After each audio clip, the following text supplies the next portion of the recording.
Good morning, you beautiful people. This is Rachel, the Modern Shaman, and I am here to answer a question that you all sent to me. It's Q&A time. So, the question for today asks, how do I conquer fear of other human beings? Fear. So I'll answer this question specific to the person that sent it to me, like having a fear of other human beings. And then I'll also talk about just in general how to conquer fear. Because everyone, no matter what it is that you fear, at times has felt and continually has to deal with fear and how to process that. It's a continually growing experience. So we'll talk about that in general and in specifics. Let's do specifics first. Okay, so how do I conquer fear of other human beings? Well, I will say first that you don't conquer fear.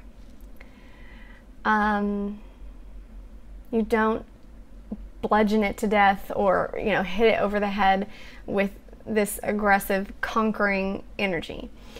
You do the opposite. You essentially love it to death. You essentially evoke the energy of love so much so that the fear dissipates, that it has no room to breathe anymore. It's suffocated out because there's so much love in the energy and interaction and that's your predominant vibration, that the fear just falls into the background. Okay? So for instance, let's take your example with fear of other human beings.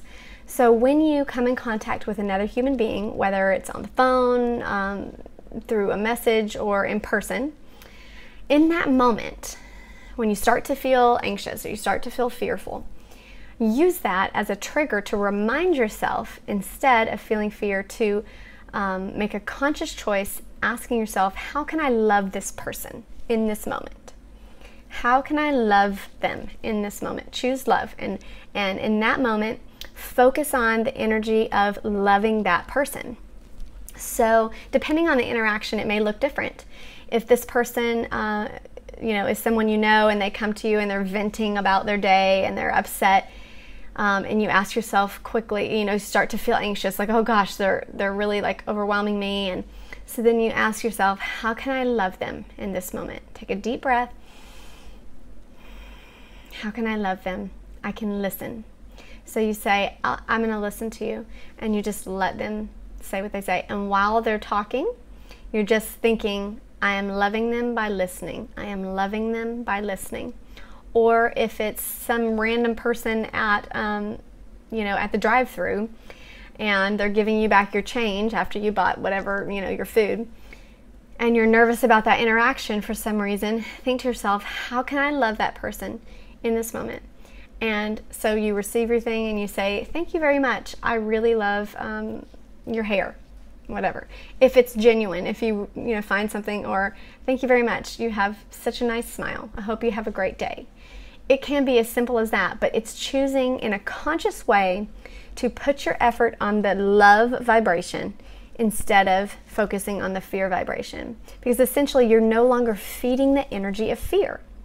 Instead, you're feeding the opposite energy, which, on the spectrum, if we're on like a teeter-totter, a seesaw, and this is fear, and this is love on this side, if you're starting to fear this conversation, you're essentially putting a lot of energy, I guess it would be this way because it's heavier. If you're sending a lot of energy, fear is going to be heavier, and it's going to tip the seesaw.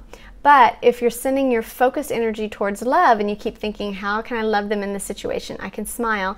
I can say, have a good day. I can genuinely give them a compliment. Your focused energy is going towards love, and it becomes dominant, and this one just kind of falls away. It takes less attention from you, and therefore you conquer it, even though it's not really conquering. It's more like suffocating out, just to where it no longer feels relevant to feel that anxiety. It takes practice because we've formed habits of how we deal with certain situations. So just like any habit, it's something that you can change. You just work on changing it every single time that fear is evoked. You change it. You use that as your trigger for love. Trigger for love. Don't think of it as fear. Think of it as a trigger for love. Okay, and then in general, for all of us that experience fear, no matter what that fear may be of, it's a similar thing that I would suggest for you to do, is to essentially slough that out by evoking the opposite energy. Okay? So if it's pain, maybe someone's in physical pain, or you're worried about someone getting sick or something like this, and the fear is evoked in that way, you may need to feel joy and lighthearted and bliss and laughter.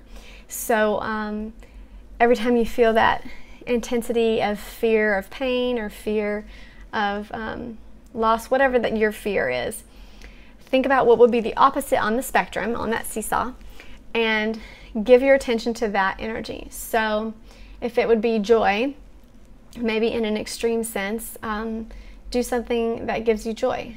Go get like 5 packs of bubble gum and see who can blow the biggest bubble. Go have a dance off, like, you know, kick off your shoes and get some music on that really makes you happy and make yourself dance. You never feel like doing it when you're in that negative energy, but when you're doing it, after a while, again, you start to activate that energy more than the negative energy, and it just naturally dissipates. You put on a comedy show of some stand-up comedian, and you know, at the beginning you're not really paying attention, but after 10 minutes or however long it may take, you're so focused and you find yourself laughing, and you've forgotten about it in that moment, and it started to dissipate. Now those may seem like avoiding issues, and I'm not telling you to avoid where the fear came from, because it obviously came from somewhere. Something in our past that happened to us, or you know, experiences that we went through, that we participated in, because we are conscious creators of those experiences.